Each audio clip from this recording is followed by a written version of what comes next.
लग्न करण्यापूर्वी काही नियमचे पालन करा.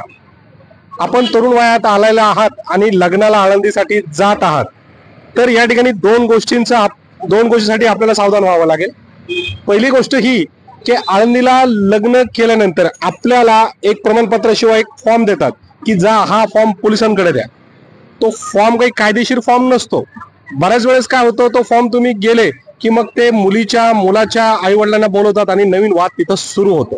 त्यामुळे आपल्याला वाटतं की तो फॉर्म म्हणजे काही लय भारी फॉर्म आहे, त्या फॉर्मसाठी जास्त पैसे पण घेतले जातात, तर ही बाब चुकीची आहे. दुसरी गोष्ट, कुणाकडे काही कागदपत्र कमी असतील किंवा वयाची काही अडचण असेल तर आळंदीला फक्त तुमचा साखरपुडा करून तुम्हाला पाठवून दिलं जातं आणि सांगितलं जातं की हे लग्न आहे.